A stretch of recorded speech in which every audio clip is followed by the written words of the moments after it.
You know the promise. After this project, I'll slow down. After this milestone, I'll have time for the people I love.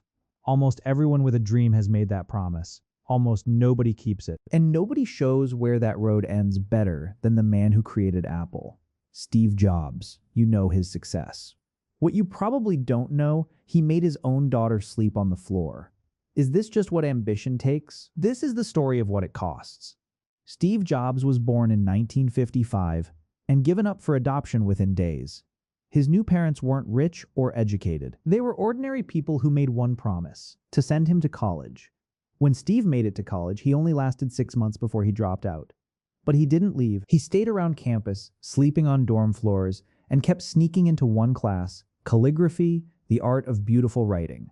He went just because it was beautiful. Then, at 21, he started Apple in his parents' garage with his friend Steve Wozniak. By 25, he was worth $200 million. But money was never the point. Jobs wanted, in his own words, to leave a dent in the universe. People around him said he had a reality distortion field. He could make anyone believe, including himself, that the impossible was just Tuesday's deadline. He'd throw away work 100 times over one rounded corner. He demanded perfection from everyone and gave mercy to no one. That drive built the Macintosh, the iPod, 1,000 songs in your pocket. And in 2007, the iPhone, not just a product, a new decade of human behavior. You're probably holding the proof right now. The college dropout became the most famous founder alive. The visionary.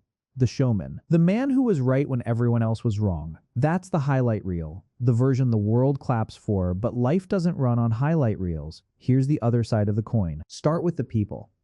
In 1978, Jobs had a daughter, Lisa. For years, he said she wasn't his. He even signed legal papers saying he couldn't be her father. He named a computer Lisa and told the world it stood for something else. It took a DNA test and years of distance before he became something like a dad. The same focus that made perfect fonts made it easy to walk past his own child. Then, the company. In 1985, the leaders he himself had hired voted him out of Apple, his own company. He was 30. He said it felt like being punched in the stomach. All the air gone. The man who could bend reality couldn't bend this. He spent the next 10 years outside the spotlight, a failing computer company. A tiny animation studio nobody believed in, called Pixar. And when he finally came back and saved Apple, a company that was almost dead, the world called it the greatest comeback in business history. But the pattern that broke his relationships hadn't gone anywhere. It had just found a new target: his own body. In 2003, doctors found a tumor in his pancreas. It could be removed. He could live if he acted fast.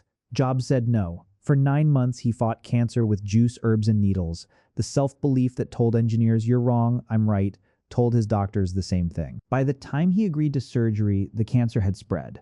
In his final years, people close to him say he softened.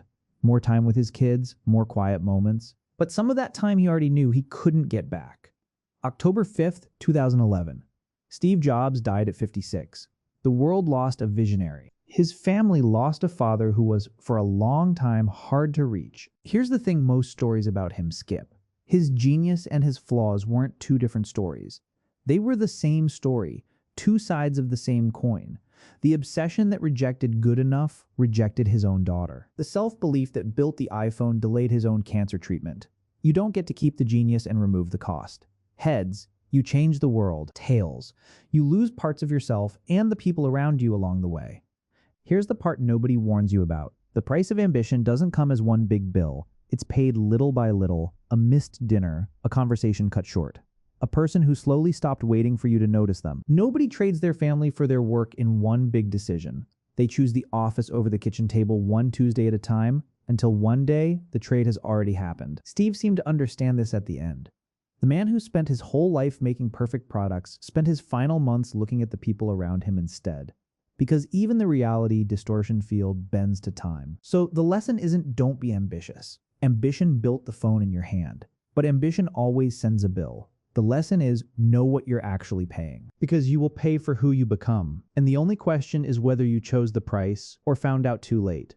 He changed how the world holds a phone. He spent most of his life learning how to hold the people in it.